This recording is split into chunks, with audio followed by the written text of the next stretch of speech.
Pernah nggak sih kamu tuh berusaha melakukan suatu hal yang lebih baik lagi, tapi ujung-ujungnya kamu udah menyerah sebelum berusaha? Sini, aku kasih bocoran supaya kamu nggak menyesal. Hai, aku Aya. Mungkin orang yang udah lama kenal aku dan juga follow medsos aku tahu nih, belakangan ini aku sering banget upload tentang kegiatan aku pas lagi olahraga.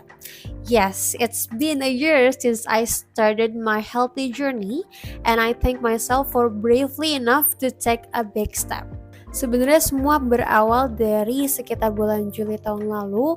Aku udah selesai skripsi, udah selesai semua hal perkuliahan dan merasa bahwa kayaknya selama gue skripsi gue nggak sehat ya.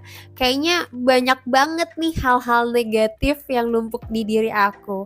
Pada akhirnya aku melihat temen aku, shout out to Nisa, karena temen aku banyak ngepost tentang olahraga dan lain sebagainya. Aku pun jadi kayak mungkin patut dicoba nih untuk olahraga. Nah, akhirnya aku memutuskan untuk coba olahraga tipis-tipis dulu di rumah. Kemudian akhirnya aku memberanikan diri untuk lari di GBK. Sebenarnya pas awal-awal mau mencoba untuk mulai rajin olahraga tuh sulit banget banget, apalagi kalau kalian olahraga sendiri di rumah, cuman modal YouTube sama yoga mat doang. Pasti kalian akan lebih memilih untuk tiduran di tempat tidur, sambil main HP, sambil nonton Netflix and chill, dengerin lagu dan lain sebagainya.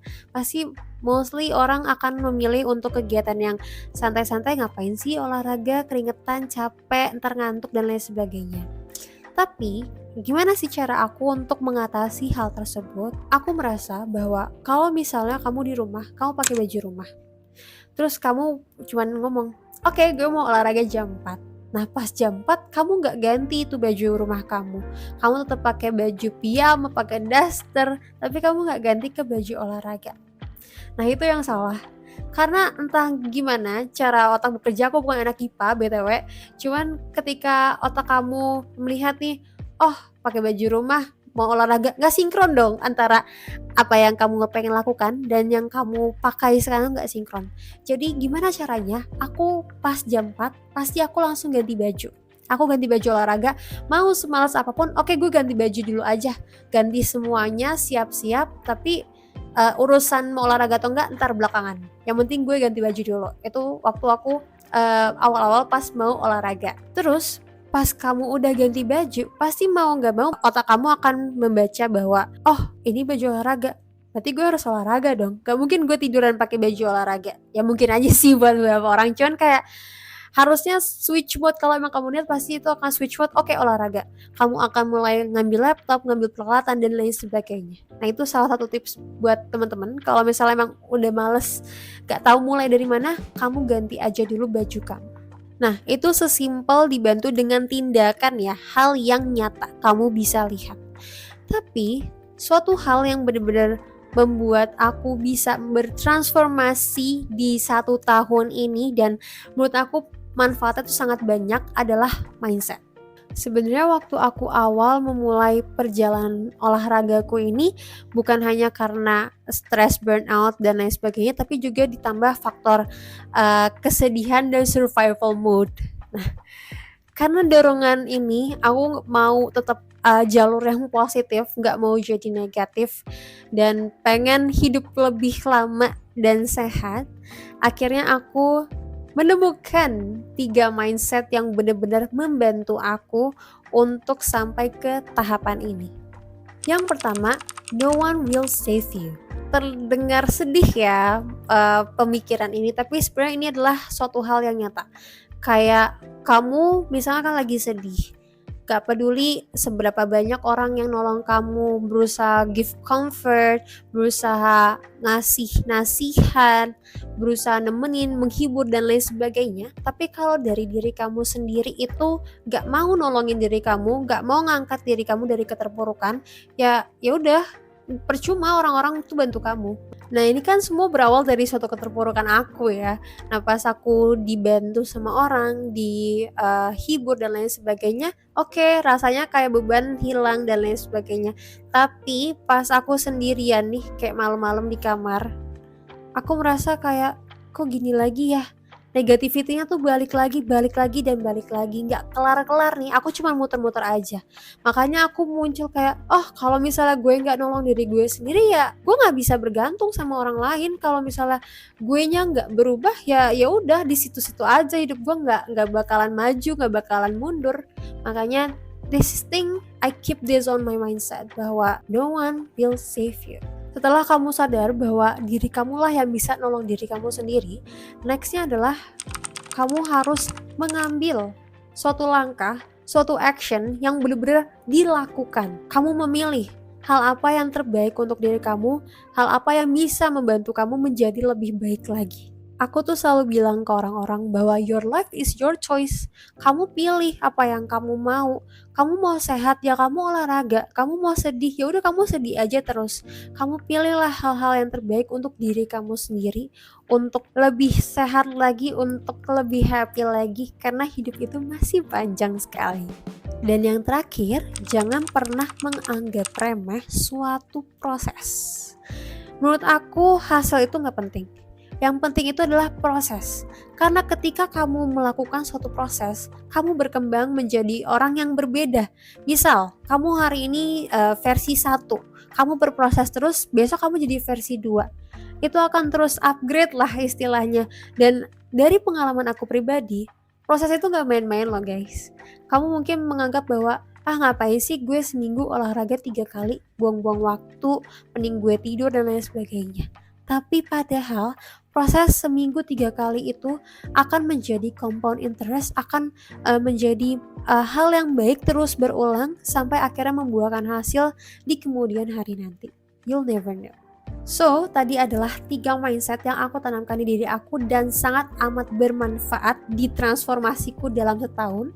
Tapi kalian curious kan, transformasi apa sih yang Aya lakukan selama 1 tahun ini? Sebenarnya tadi udah aku mention di awal, yaitu adalah olahraga. Nah, dari bulan Juli sampai sekarang tanggal 6 November, aku tuh rutin seminggu bisa 3 kali olahraga. Kalau lagi rajin, aku bisa sampai 5 kali seminggu olahraganya. Nah, aku membuat suatu habit yang menurut aku ternyata habit tuh dampaknya besar sekali loh. Jadi setiap hari Jumat, kalau misalnya aku mau ke kantor, aku asosiasikan, oke, Friday adalah hari dimana aku lari pagi. Aku bela-belain bangun jam 4, tidurnya lebih early, bangun jam 4, terus aku lari, mandi, dan berangkat ke kantor dengan mood yang happy, fresh mind, dan ready to work. Dan ternyata habit ini sangat amat membekas, karena ada suatu momen di mana Jumat aku merasa tidak feeling well atau lagi nggak mood aja untuk lari. Terus akhirnya aku ya udah malas lari, tapi aku merasa kayak ada yang hilang. Biasanya aku lari, tapi aku nggak lari, rasanya kayak something is missing from me. Jadinya aku merasa bahwa habit itu penting banget. Nah, habit inilah yang aku build setahun belakangan ini dan sangat amat banyak manfaatnya.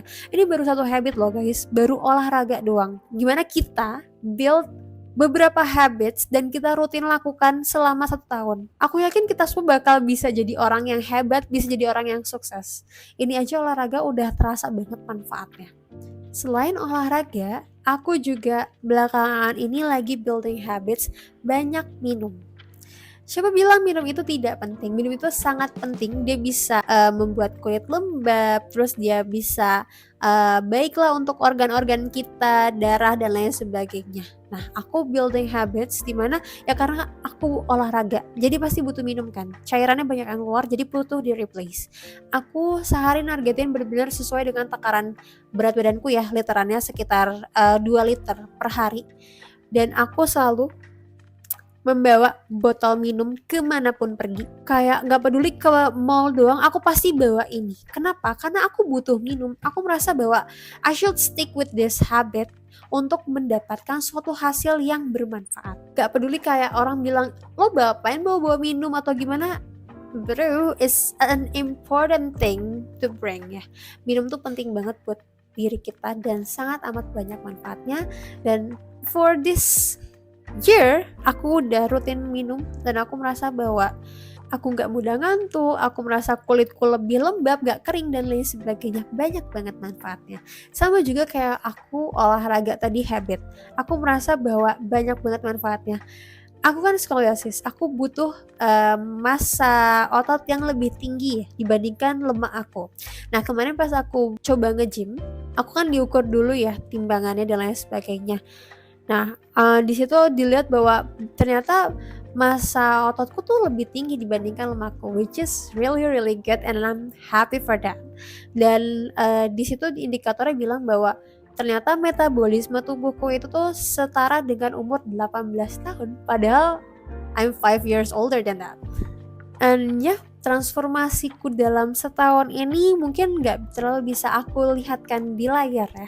Tapi aku merasa bahwa massa ototku bertambah, kemudian jerawat-jerawatku pun jarang muncul, dan pastinya hal yang sangat berpengaruh adalah aku lebih happy.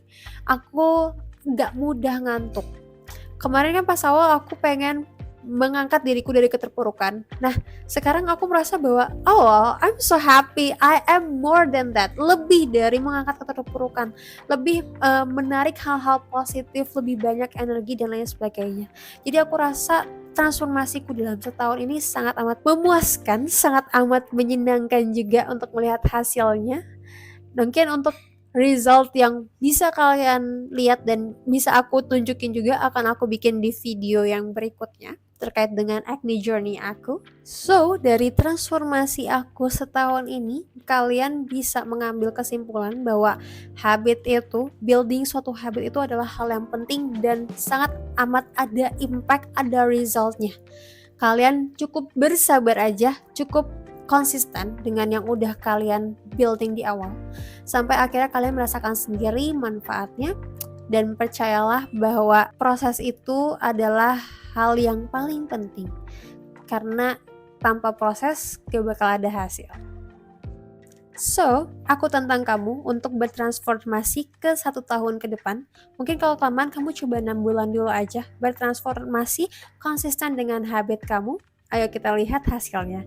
Dan dengan langkah-langkah kecil, yuk kita tetap berprogres.